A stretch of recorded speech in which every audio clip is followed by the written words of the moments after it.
Hi నమస్తే friends, ఎలా ఉన్నారు? బాగున్నారు? మీరందరూ బాగుండాలని భగవంతుని మరీ ప్రార్థిస్తున్నాను.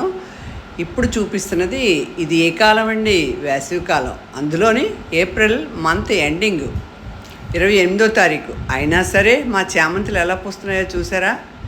అది నా 66 సంవత్సరాల వయసులో నేను ఇదే ఫస్ట్ టైం అండి చామంతులు మన ఇంట్లో బహుశా ఏదో గార్డెన్లో గట్రా పూసి ఉండొచ్చు, కానీ నేను నా గార్డెన్లో సమ్మర్లో చామంతులు పూయించడం ఇదే ఫస్ట్ టైం. చాలా హ్యాపీగా ఉన్నది.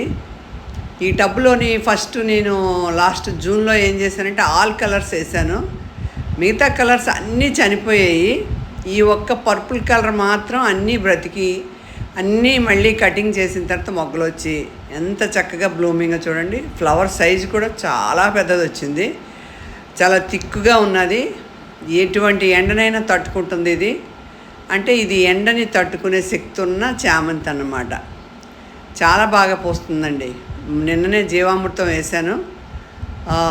చెట్టు నిండా పువ్వులు వచ్చే వరకు కూడా ఆగలేక మీకు చూపించేద్దామని కంగారుగా పూర్తిగా అన్నీ విడిచే వరకు ఉండలేదు, వీడియో చేశాను. ఎలాగుందో కామెంట్ చేయండి, లైక్ చేయండి, షేర్ చేయండి. ఈ వీడియో కనుక నచ్చితే అందరు కూడా లైక్ చేయండి. ఏప్రిల్ నెలలో చామంతులు బాగున్నాయి కదా, మంచి కలర్ అండి, చాలా బాగుంది. నెక్స్ట్ సీజన్కి ఎలాగైనా సరే ఇందులోది 2 మొక్కలైనా సేవ్ అవుతాయి, మనకి బోల్డ్ పెంచుకోవచ్చు. ఇది సిటీజీ గ్రూప్ నుండి తెప్పించుకున్న చామంతి.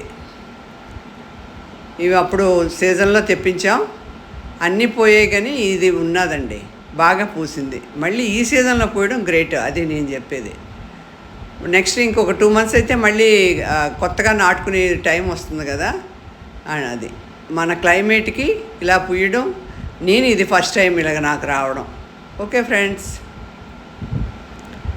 ఫ్లవర్ సైజు కూడా చూడండి ఎంత బాగుందో, ఆ ఫ్లవర్ ఎంత అందంగా ఉన్నదో. డార్క్ పర్పుల్ సెంటర్లో, చుట్టూతో లైట్ పర్పుల్, చాలా బాగుంది. ఆ టబ్ కూడా 50 రూపాయల టబ్ అండి, చిన్న టబ్బు. ఆకుకూరల కన్నా కొన్న టబ్బుని నేను అప్పుడు ఆల్ కలర్స్ చామంతులు ఇందులో వేసాను. Okay, thank you.